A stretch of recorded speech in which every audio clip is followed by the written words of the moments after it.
In this demonstration, I'm going to demonstrate how we can prevent an object from being extensible. So I'm going to come in here and I'm going to declare a new object. We'll call it Widget. And I'm going to give it two properties. This dot color, which we'll set equal to blue. And then this dot dimensions, which we'll set to an object literal. And we're going to give it two properties. We'll give it height for 100 and width for 200. Alright, so I'm going to come down here now and I'm actually going to instantiate this object. So I'll create a variable called aWidget and I'm going to set it equal to new widget, and then I can do console.log and I'm just going to output the color of this widget. So I'm going to save that. I'm going to come to my web browser. I'm going to reload my page. And you can see that I've now outputted blue. So now I'm going to come back to my code and I'm going to add a new property to this. So in JavaScript, when we want to add a new property to something, we just simply add it. So I'm going to create a new property called size and I'm going to set it equal to large.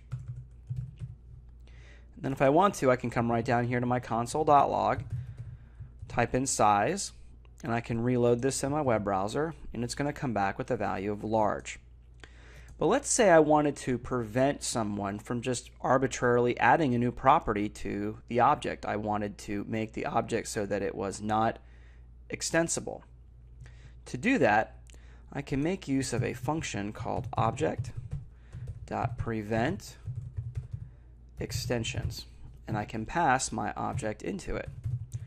So we're going to pass in a widget.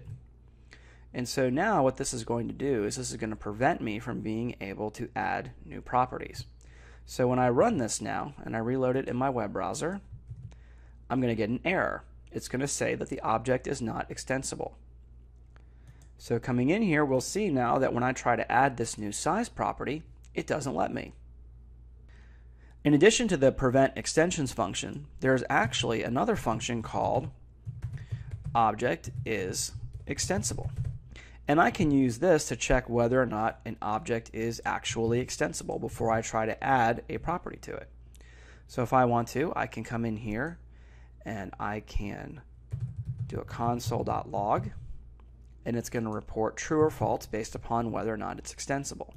So the first thing I'm going to do is I'm going to comment out my prevent extensions and I'm going to comment out my size and this other console log. And now I'm going to reload my web page and it's going to come back with true because it is in fact extensible. However, when I call prevent extensions, I'm going to reload my web page and we'll see that it comes back false.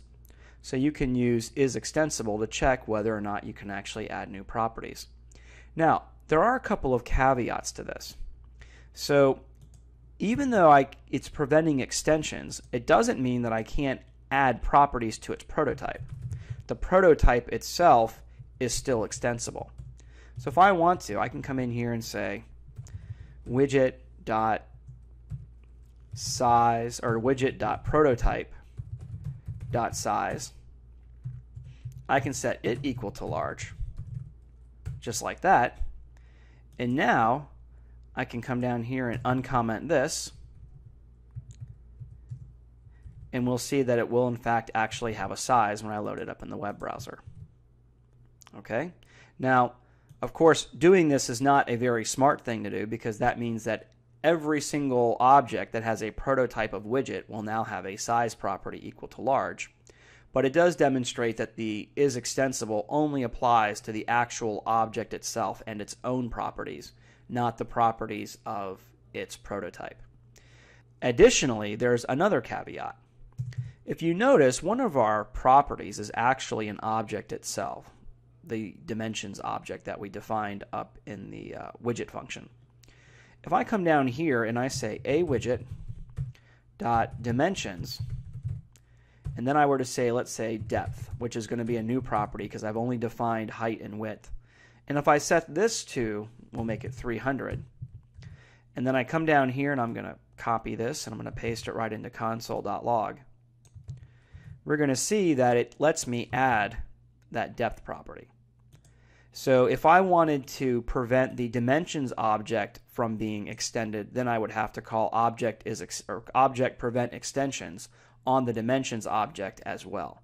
So when you prevent the extensions, it's only on that one particular object. It will not let you add any more properties to it.